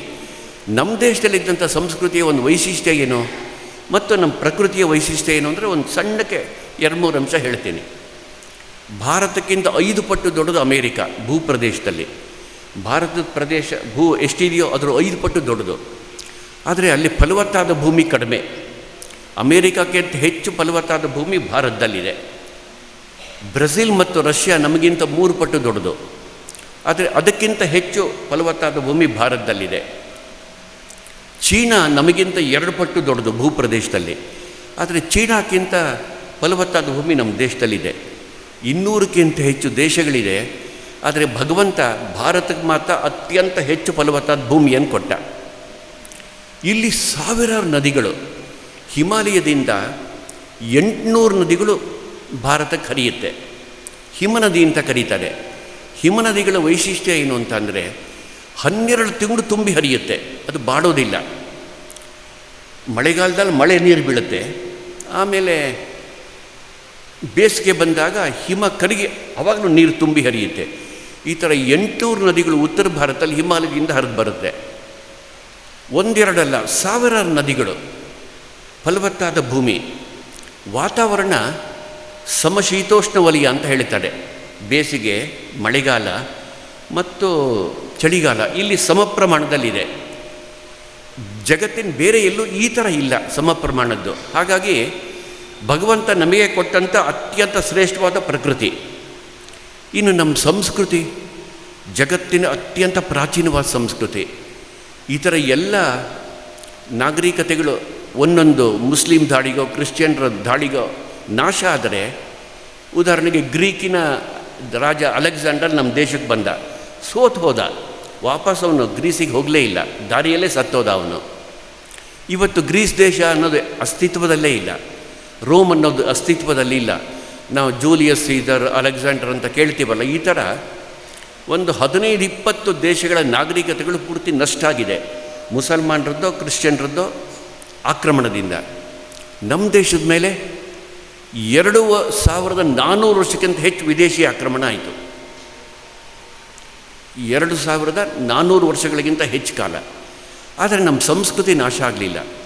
ಈಗಲೂ ಒಂದು 100 ಕೋಟಿ ಜನ ನಾವು ಹಿಂದೂಗಳು ಅಂತ ಹೇಳೋರಿದ್ದೀವಿ. 140 ಕೋಟಿಯಲ್ಲಿ 100 ಕೋಟಿ ಜನ ಹಿಂದೂಗಳು ಅಂತ ಹೇಳ್ತೀವಿ.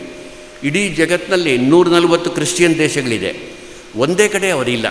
ಅತ್ಯಂತ ದೊಡ್ಡ ದೇಶ ಅನ್ನಂತೂ ಅಮೇರಿಕಾದಲ್ಲೂ ಒಟ್ಟು ಜನಸಂಖ್ಯೆ 35 ಕೋಟಿ. ಅಂದರೆ ನಮ್ಮ ಸಂಸ್ಕೃತಿ ಅತಿ ಪ್ರಾಚೀನ, ಅತಿ ಶ್ರೇಷ್ಠ. ಕಳೆದ 1000 ವರ್ಷಗಳ ಪ್ರಪಂಚದ ಇತಿಹಾಸ ತಗೊಂಡ್ರೆ ನಮ್ಮ ದೇಶ ಇನ್ನೊಂದು ದೇಶದ ಮೇಲೆ ಯುದ್ಧ ಮಾಡಲಿಲ್ಲ. ಅಂತಹ ಜಗತ್ತಿಗೆ ಹಿತ ಮಾಡುವಂಥ ಒಂದು ಸಂಸ್ಕೃತಿ ಇಲ್ಲಿ. ನಾವು ನಮ್ಮ ಮನೆಯಲ್ಲಿ ಸತ್ಯನಾರಾಯಣ ಪೂಜೆ ಮಾಡ್ತೀವಿ, ಯಾವುದೋ ಹೋಮ ಮಾಡ್ತೀವಿ, ಗಣಹೋಮ ಮಾಡ್ತೀವಿ.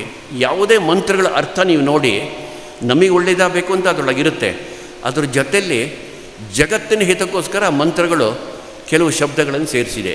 ಯಾವುದೇ ಹೋಮ, ಯಾವುದೇ ಹವನ, ಯಾವುದೇ ರೀತಿಯ ಪೂಜೆ ಆದರೂ ಮಂತ್ರಗಳಲ್ಲಿ ಜಗತ್ತಿನ ಹಿತಕ್ಕೋಸ್ಕರ ಮಂತ್ರಗಳಿದೆ. ಭಾರತದಲ್ಲಿದ್ದಂಥವರಿಗೆ ನಮಗೆ, ನನ್ನ ಮನೆಗೆ ಅಂತ ಇಲ್ಲ, ನನ್ನ ಮನೆಗೆ ಮಾಡ್ಕೊಂಡಿರೋದು. ಅದರ ಜೊತೆಯಲ್ಲಿ ಲೋಕಹಿತ ಅನ್ನೋದಿದೆ. ಹಾಗೆ ಇಡೀ ಜಗತ್ತಿನ ಲೋಕದ ಚರಾಚರ ಸೃಷ್ಟಿಗೆ, ಬರೀ ಮನುಷ್ಯನಿಗಲ್ಲ, ಪ್ರಕೃತಿಯಲ್ಲಿರುವಂಥ ಕೀಟ, ಪ್ರಾಣಿ, ಪಕ್ಷಿಗಳಿಗೂ ಹಿತವಾಗಲಿ ಅಂತ ಹೇಳುವಂಥ ಮಂತ್ರಗಳು ಯಥೇಚ್ಛವಾಗಿ ನಮ್ಮ ಮಂತ್ರಗಳಲ್ಲಿ ಸೇರಿದೆ. ಹೀಗೆ ಜಗತ್ತಿಗೆ ಒಳ್ಳೇದು ಮಾಡ್ತಾ ಇದ್ದಂಥ ಸಂಸ್ಕೃತಿ ನಮ್ಮದು. ಆದರೆ ಅದಕ್ಕೆ ಹಿಂದೂ ಅಂತ ಜಗತ್ತು ಗುರುಸುತ್ತೆ, ನಮಗೆ ಹೇಳ್ಕೊಳಕ್ಕೆ ನಾಚಿಕೆ. ಅದಕ್ಕೆ ಡಾಕ್ಟರ್ಜಿ ನಿಶ್ಚಯ ಮಾಡಿದ್ರು, ಇದು ಸರಿ ಹೋಗ್ಬೇಕಾದ್ರೆ ಒಂದು ಸಂಘಟನೆ ಕಟ್ಟಬೇಕು, ಹಿಂದುತ್ವದ ಆಧಾರದ ಮೇಲೇ, ಹಿಂದೂ ಅಂತಲೇ ಹೇಳ್ತಾನೆ, ಹಿಂದುತ್ವದ ಆಧಾರದ ಮೇಲೆ ಸಂಘಟನೆ ಕಟ್ಟಬೇಕು ಅನ್ನೋ ಮೊದಲನೇ ನಿಶ್ಚಯ ಮಾಡಿದ್ರು. ಎರಡನೇ ಭಾಗ, ಬೇರೆ ಬೇರೆ ದೇಶಗಳಲ್ಲಿ ದೇಶಭಕ್ತಿ ಕಲಿಸ್ಲಿಕ್ಕೋಸ್ಕರ ಒಂದು ಸಂಘಟನೆ ಇಲ್ಲ. ಅಲ್ಲಿ ಶಿಕ್ಷಣದಲ್ಲಿ, ಸಮಾಜದಲ್ಲೇ ದೇಶಭಕ್ತಿ ವಾತಾವರಣ ಇರುತ್ತೆ. ನಮ್ಮ ದೇಶದಲ್ಲಿ ಯಾಕೆ ಹೀಗಿದೆ? ಅವ್ರಿಗೆ ಒಳ್ಳೇದಾಗಬೇಕು, ಅವ್ರ ಮಕ್ಕಳಿಗೆ ಒಳ್ಳೇದಾಗಬೇಕು, ಅವ್ರ ಮನೆಗೆ ಒಳ್ಳೇದಾಗಬೇಕು, ಅದರಿಂದ ಹೊರಗೆ ಬರ್ತಾ ಇಲ್ಲ. ಇಡೀ ಸಮಾಜ ಸ್ವಾರ್ಥದಿಂದ ತುಂಬಿದೆ. ಅದಕ್ಕೆ ಎಂಥವ್ರು ತಯಾರಾಗಬೇಕು? ಅದಕ್ಕೆ ಅವರು ಹೇಳ್ತಾರೆ, ಸ್ವಯಂ ಸೇವಕರು ತಯಾರಾಗಬೇಕು. ಸ್ವಯಂ ಸೇವಕ ಅಂದರೆ ಹೇಳಿದ ಕೆಲಸ ಮಾಡೋನಲ್ಲ. ಮುಖಂಡರು ಹೇಳ್ತಾರೆ, ಅದನ್ನು ಮಾಡ್ತಾರೆ, ಬಿಟ್ಟು ಕೆಲಸ ಮಾಡ್ತಾರೆ, ಆ ಥರ ಅಲ್ಲ. ಸ್ವಯಂ ಸೇವಕ ಅಂದರೆ ಅವನಲ್ಲಿ ಕೆಲವು ಗುಣಗಳಿರಬೇಕು. ಮೊದಲನೇ ಗುಣ ಏನು ಅಂದರೆ ಪ್ರತಿಫಲದ ಅಪೇಕ್ಷೆ ಇಲ್ಲ. ದೇಶದ, ಧರ್ಮದ, ಸಂಸ್ಕೃತಿ ಕೆಲಸ ಮಾಡಿದಾಗ ನನಗೇನೂ ಆಗಬೇಕು ಅಂತ ಇಲ್ಲ.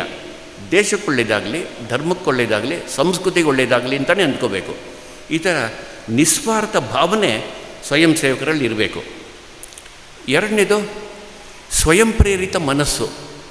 ಯಾರೋ ಅವ್ರಿಗೆ ದೂಡೋದಲ್ಲ, ಅವರೇ ಮಾಡ್ತಾರೆ ಕೆಲಸ. ಒಂದು ರೈಲಲ್ಲಿ ಇಂಜಿನ್ ಇದೆ ಮತ್ತು ಬೋಗಿಗಳಿದೆ. ಬೋಗಿಗಳು ತಾವಾಗೇ ಓಡಾಡಲ್ಲ, ಇಂಜಿನ್ ಎಳೆದ್ರೆ ಹೋಗುತ್ತೆ. ಸ್ವಯಂ ಸೇವಕ ಇಂಜಿನ್ ಥರ ಇರಬೇಕು. ಇನ್ನೊಬ್ಬರು ಅವನಿಗೆ ದೂಡಬೇಕಾಗಿಲ್ಲ. ದೇಶ, ಧರ್ಮ, ಸಂಸ್ಕೃತಿಯ ಕೆಲಸ ಮಾಡಬೇಕಾದ್ರೆ ಅವನೇ ಸ್ವಂತ ಇಚ್ಛೆಯಿಂದ ಮಾಡ್ತಾನೆ. ಅವನಿಗೆ ಒಗ್ಗಟ್ಟಿನಲ್ಲಿ ಕೆಲಸ ಮಾಡುವಂಥ ಗುಣಗಳಿರಬೇಕು. ಒಗ್ಗಟ್ಟು ಅಂತ ಅಂದರೆ ಎಲ್ಲರ ಸ್ವಭಾವದ, ಎಲ್ಲ ವಯಸ್ಸಿನ ಜೊತೆಯಲ್ಲಿ ಅವ್ನು ಕೆಲಸ ಮಾಡಬೇಕು. ಡಾಕ್ಟರ್ ಜಿ ಇದಕ್ಕೆ ಉದಾಹರಣೆ ಹೇಳ್ತೀನಿ ನಾನು. ಅವರು ಈ ಗುಣಗಳನ್ನು ಹೇಗೆ ತಂದರು ಅನ್ನೋದಕ್ಕೆ ಸ್ವಂತ ನಡವಳಿಕೆಯಿಂದ, ಮಾತಿನಿಂದ ಅಲ್ಲ, ಮಾತಿನಂತೆ ನಡವಳಿಕೆ, ನುಡಿದಂತೆ ನಡೆ ಅನ್ನೋ ವ್ಯಕ್ತಿತ್ವ ಡಾಕ್ಟರ್ ಜಿ. ಆದ್ದರಿಂದ ಅವ್ರು ಹೇಗಿದ್ದರು, ಒಂದೆರಡು ಉದಾಹರಣೆ ಹೇಳ್ತೀನಿ. ಒಬ್ಬ ಅನಾಥ ಬಾಲಕ, ಅವನಿಗೆ ಮನೆ ಇಲ್ಲ, ತಂದೆ ತಾಯಿ ಇಲ್ಲ ಅಂತ ಹುಡುಗನ ಕರ್ಕೊಂಬಂದು ಮುಂಬೈ ಕಾರ್ಯಾಲಯದಲ್ಲಿ ಅವರು ಡಾಕ್ಟರ್ ಜಿ ಇಟ್ಟರು. ಆ ಹುಡುಗನ ವಸತಿ, ವಿದ್ಯಾಭ್ಯಾಸ, ಊಟ ತಿಂಡಿ ಎಲ್ಲ ನೋಡ್ಕೊಳ್ಳೋಕ್ಕೆ ಕಾರ್ಯಾಲಯ ಪ್ರಮುಖರಿಗೆ ಹೇಳಿದರು. ಆದರೆ ಹುಡುಗ ಅವನಿಗೆ ಸಂಘ ಏನು ಗೊತ್ತಿಲ್ಲದಲೇ ಇದ್ದರಿಂದ ಕಾರ್ಯಾಲಯದ ನಿಯಮಗಳನ್ನು ನಾನು ಪಾಲನೆ ಮಾಡಲಿಲ್ಲ. ಸೋಮಾರಿಯಾಗಿದ್ದ, ನಿಯಮಗಳನ್ನು ಪಾಲಿಸ್ತಾ ಇರಲಿಲ್ಲ. ಕಾರ್ಯಕ್ರಮಗಳಿಗೆ ವಿಪರೀತ ಬೇಸರ ಆಯಿತು. ಒಂದಿನ ಅವನಿಗೆ ಬೈದು ಕಾರ್ಯಾಲಯದಿಂದ ಹೊರಗೆ ಹಾಕಿದ್ರು. ಅವನನ್ನು ಹೊರಗೆ ಹಾಕಿದ್ಮೇಲೆ ಒಂದು ವಾರ ಆದಮೇಲೆ ಡಾಕ್ಟರ್ ಜಿ ಬಂದರು. ಆ ಹುಡುಗ ಹೇಗಿದ್ದಾನೆ ಅಂತ ಕೇಳಿದ್ರೆ, ಅವನು ಏನೂ ನಿಯಮ ಪಾಲನೆ ಮಾಡ್ತಿರಲಿಲ್ಲ, ಹೊರಗೆ ಹಾಕಿದ್ದೀವಿ. ಆಗ ಡಾಕ್ಟರ್ ಜಿ, ಆ ಹುಡುಗ ಅನಾಥ, ಅವನಿಗೆ ಮನೆಯೇ ಇಲ್ಲ, ಏನು ಮಾಡ್ತಿರ್ಬೋದು ಇವಾಗ, ಎಲ್ಲಿ ನಿದ್ರೆ ಮಾಡ್ತೀಯಾನೆ, ಊಟ ತಿಂಡಿಗೆ ಭಿಕ್ಷೆ ಬೇಡ್ತೀಯನೋ ಮತ್ತೇನು ಮಾಡ್ತೀಯಾನೆ ಅನ್ನೋವಂಥ ತೀವ್ರವಾದಂಥ ಭಾವನೆಗಳು ಉಕ್ಕಿ ಬಂತು. ಅವಾಗ ಅವರು ಮತ್ತೆ ಕಾರ್ಯಾಲಯ ಪ್ರಮುಖ, ಅವನು ಎಲ್ಲಿದ್ದಾನೆ ಹುಡುಕಿ ಕರ್ಕೊಂಬನ್ನಿ ಅಂತಂದರು. ಮುಂಬೈ ಓಡಾಟ ಮಾಡಿದಾಗ ಆ ಹುಡುಗ ಸಿಗ್ದ. ಕಾರ್ಯಾಲಯ ಪ್ರಮುಖರು ಡಾಕ್ಟ್ರಿಗೆ ಕರಿತೀಯಾರೆ ಬಾ ಅಂತ ಅವ್ನು ಬರಲ್ಲ, ಇವರೇ ಹೊರಗೆ ಹಾಕಿದ್ದು, ನಾನೇ ಯಾಕೆ ಬರಬೇಕು ಅಂತ ಅವ್ನು ಕೋಪದಲ್ಲಿದ್ದ. ನಾನಲ್ಲಪ್ಪ ಕರಿತಿರೋದು, ಡಾಕ್ಟರ್ ಜಿ ಕರಿತೀಯಾರೆ ಅಂತ ಅಂದಮೇಲೆ ಆ ಹುಡುಗ ಬಂದರೆ ಡಾಕ್ಟರ್ ಜಿ ವ್ಯವಹಾರ ಹೇಗಿತ್ತು, ಆ ಹುಡುಗನ ತಪ್ಪನ್ನು ತಿದ್ದಲಿಕ್ಕೆ ಹೋಗಲಿಲ್ಲ. ಅವರಿಗೆ ಕಾರ್ಯಾಲಯ ಪ್ರಮುಖರ ನಡವಳಿಕೆ ತೀರ್ಮಾನವನ್ನು ಪ್ರಶ್ನೆ ಮಾಡಲಿಕ್ಕೆ ಹೋಗಲಿಲ್ಲ. ಆ ಹುಡುಗನ ಹತ್ತಿರ ಕರೆದು ಆಲಿಂಗನ ಮಾಡಿಕೊಂಡು ಕಣ್ಣೀರು ಹಾಕಿದ್ರು. ಯಾವಾಗ ಅವನು ಕಣ್ಣೀರು ಹಾಕ್ದ, ಡಾಕ್ಟರ್ ಜಿ ಹಾಕಿದ್ರು, ಆ ಹುಡುಗನು ಅಳ್ಲಿಕ್ಕೆ ಶುರು ಮಾಡಿದ. ಮತ್ತೆ ಅವ್ರು ಹೇಳಿದ್ರು, ಒಳಗೆ ಹೋಗು, ಇನ್ನಿಲ್ಲೇ ಕಾರ್ಯಾಲಯದಲ್ಲಿ ಇರು ಅಂತ ಹೇಳಿದರು. ಮುಂದೆ ಆ ಹುಡುಗ ಸುಧೀರ್ ಫಡ್ಕೆ ಅಂತ ಮಹಾರಾಷ್ಟ್ರದ ಅತ್ಯಂತ ಪ್ರಸಿದ್ಧ ಸಂಗೀತಗಾರನಾದ. ಗೀತರಾಮಾಯಣವನ್ನು, ಇಡೀ ರಾಮಾಯಣವನ್ನು ಗೀತರಾಮಾಯಣದ ರಚನೆಯಲ್ಲಿ ಹಾಡಿ ಅದರಲ್ಲಿ ಕ್ಯಾಸೆಟ್ಗಳು ಹೊರಗೆ ಬಂತು. ಅನೇಕ ಚಲನಚಿತ್ರಗಳ ಸಂಗೀತ ನಿರ್ದೇಶಕನಾದ, ಅತ್ಯಂತ ಪ್ರಖ್ಯಾತ ವ್ಯಕ್ತಿಯಾದ. ಡಾಕ್ಟರ್ ಜಿ ಅವರು 40ನೇ ಇಸ್ವಿಯಲ್ಲಿ ಸ್ವರ್ಗಸ್ಥರಾದರೆ ಅವರ ಶ್ರದ್ಧಾಂಜಲಿ ಸಭೆಯಲ್ಲಿ ಲೋ ಶ್ರದ್ಧಾಂಜಲಿ ರಾಷ್ಟ್ರಪುರುಷ ಅನ್ನೋ ಹಾಡನ್ನು ಹೇಳಿದ. ಅಂದರೆ ಡಾಕ್ಟರ್ ಜಿ ಆ ಕಾರ್ಯಾಲಯ ಪ್ರಮುಖನ್ನು ತಿದ್ದೋದು ಹೇಗೆ, ಇವನನ್ನು ಸರಿ ಮಾಡೋದು ಹೇಗೆ ಅನ್ನೋದನ್ನು ಪ್ರೀತಿಯಿಂದ ತೋರಿಸ್ಕೊಟ್ರು. ಒಂದು ಸರಿ ಡಾಕ್ಟರ್ ಜಿಗೆ 103 ಡಿಗ್ರಿ ಜ್ವರ, ಅವರು ಇನ್ನೆಲ್ಲೋ ಒಂದು ಕಡೆ ಪ್ರವಾಸಕ್ಕೆ ಹೋಗಬೇಕು. 103 ಡಿಗ್ರಿ ಜ್ವರ ಬಂದು ಮಲಗಿದ್ದಾರೆ.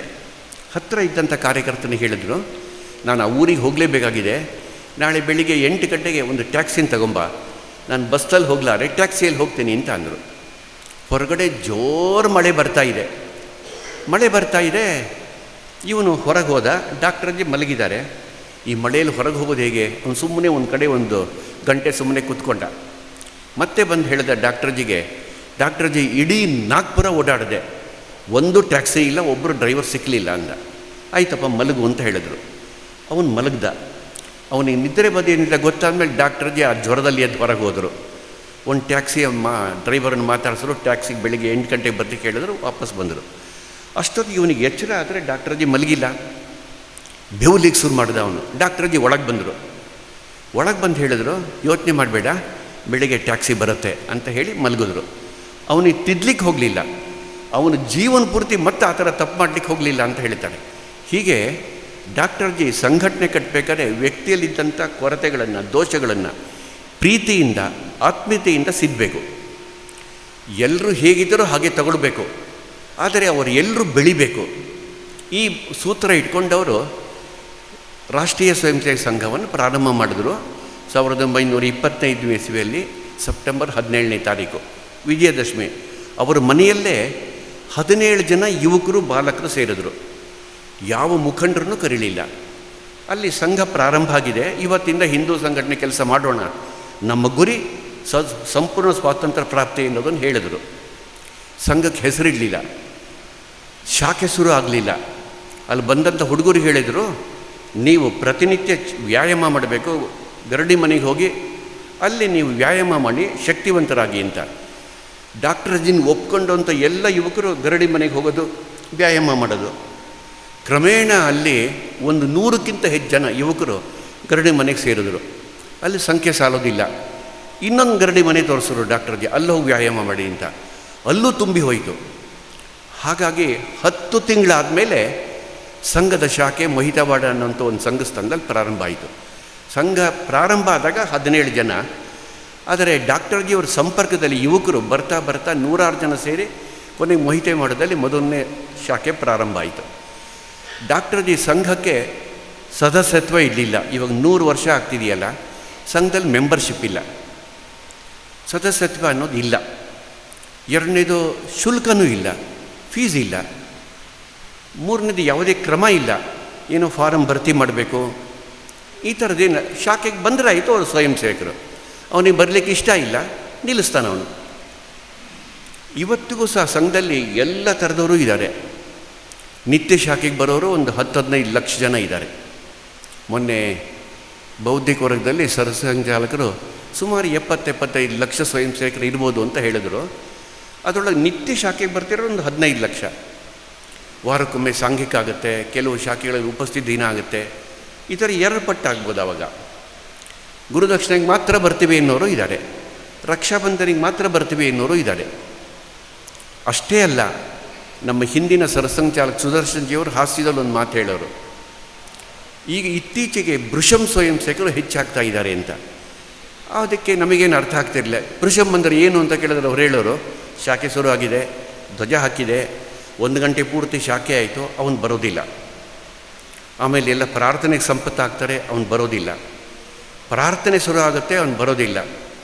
ಕೊನೆಯಲ್ಲಿ ಪ್ರಾರ್ಥನೆಯ ಕೊನೆ ಸಾಲು ಸಮರ್ಥ ಭವತ್ವ ಶಿಶ ತೇ ಅಂದಾಗಲೂ ಬರಲ್ಲ.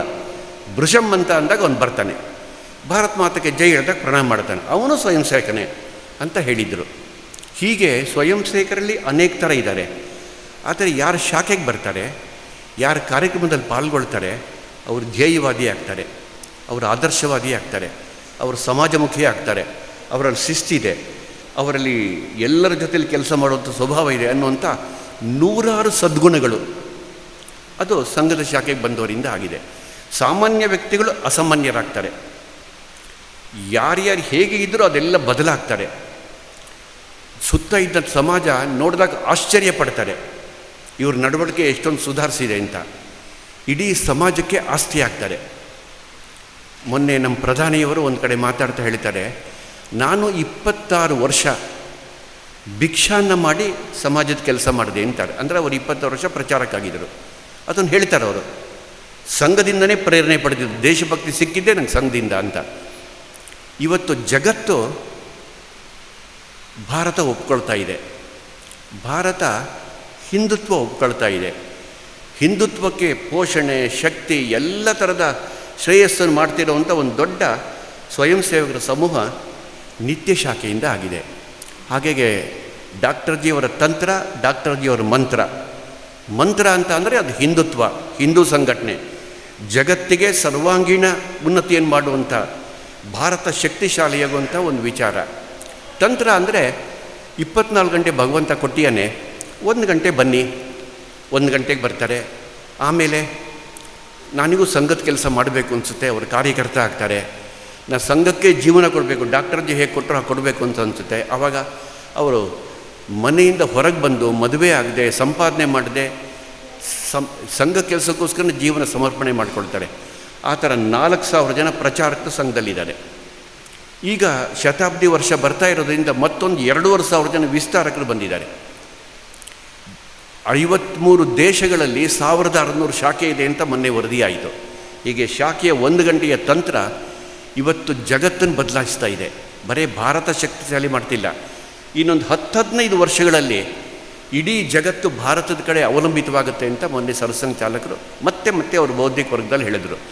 ಹಾಗೆ ಡಾಕ್ಟರ್ ಜಿ ಅನಾಮಿಕರಾಗಿ ಉಳಿದ್ರು. ಅನಾಮಿಕತೆಯನ್ನೇ ಸ್ವಯಂ ಸೇವಕರ ಸ್ವಭಾವದಲ್ಲಿ ತಂದರು. ದೇಶಭಕ್ತಿಗೊಂದಲೇ ಜೀವನ ಅಂತ ತೋರಿಸ್ಕೊಟ್ರು. ಇವತ್ತು ಲಕ್ಷಾಂತರ ಸ್ವಯಂ ಸೇವಕರು ದೇಶಭಕ್ತಿಯಿಂದ ಜೀವನ ಪಡ್ತಿರೋದು ನಮಗೆ ಗೊತ್ತಾಗ್ತಾ ಇದೆ. ಹೀಗೆ ಡಾಕ್ಟರ್ ಜಿ ಅವರು ನುಡಿದಂತೆ ನಡೆದರು, ನಡೆದಂತೆ ನುಡಿದ್ರು. ಅಂತಹ ಒಬ್ಬ ದೊಡ್ಡ ದ್ರಷ್ಟಾರ ಅವರ ಜೀವನ ಹೀಗಿದ್ದಾಗ ಅವರು 25ನೇ ಇಸ್ವಿಯಲ್ಲಿ ಸಂಘ ಪ್ರಾರಂಭ ಮಾಡಿದ್ರು. ಅವರು ಸ್ವರ್ಗಸ್ಥರಾಗಬೇಕಾದ್ರೆ ಒಂದು 800 ಶಾಖೆ ಆಗಿತ್ತು. ಇವತ್ತು 83,000 ಶಾಖೆ ಇದೆ, 37,000 ಮಿಲನ್ಗಳಿದೆ, 1,15,000 ಕಡೆಗಳಲ್ಲಿ ನಮ್ಮ ಚಟುವಟಿಕೆ ನಡೀತಾ ಇದೆ. ಶಾಖೆಗೆ ಬಂದಂಥ ಸ್ವಯಂ ಸೇವಕರಿಂದ ಅದ್ಭುತವಾದಂಥ ಒಂದು ಬದಲಾವಣೆ ಸಮಾಜದಲ್ಲಿ ಬರ್ತಾ ಇದೆ. ವಿಶ್ವಾಸ ಬರ್ತಿದೆ, ನಂಬಿಕೆ ಬರ್ತಿದೆ, ಶ್ರದ್ಧೆ ಬರ್ತಿದೆ, ಸಂಘಕ್ಕೆ ಗೌರವ ಬರ್ತಿದೆ. ಇದೆಲ್ಲ ಆಗಿರೋದು ಆ 1 ಗಂಟೆಯ ತಪಸ್ಸಿನಿಂದ. ಹಾಗಾಗಿ ಸಮಾಜಮುಖಿಯಾಗಿ ಒಳ್ಳೆಯ ವ್ಯಕ್ತಿಗಳಾಗಿ ಸಮಾಜಕ್ಕೋಸ್ಕರನೇ ಕೆಲಸ ಮಾಡುವಂತಹ ಲಕ್ಷ ಲಕ್ಷ ಲಕ್ಷ ಪರಿವಾರವನ್ನು ಸಂಘ ಕಟ್ಟಿದೆ. ಹಾಗಾಗಿ 1 ಗಂಟೆಯ ಶಾಖೆ ಡಾಕ್ಟರ್ ಜಿಯವರ ತಂತ್ರ, ಹಿಂದೂ ಸಂಘಟನೆ, ಅದರ ಮೂಲಕ ಹಿಂದುತ್ವದ ಮೂಲಕನೇ ಭಾರತ ಅತ್ಯಂತ ವೈಭವಶಾಲಿ, ಜಗತ್ತಿನಲ್ಲೇ ಶ್ರೇಷ್ಠ ಭಾರತ ಆಗಬೇಕು ಅನ್ನೋದು ಮಂತ್ರ. ಅಂತಹ ದ್ರಷ್ಟಾರರ ನೆನಪನ್ನು ಈ ಅವಧಿಯಲ್ಲಿ ನಾವು ಮಾಡ್ಕೊಂಡಿದ್ದೀವಿ ಅಂತ ಹೇಳ್ತಾ ನನ್ನ ಮಾತು ಮುಕ್ತಾಯ ಮಾಡ್ತೀನಿ.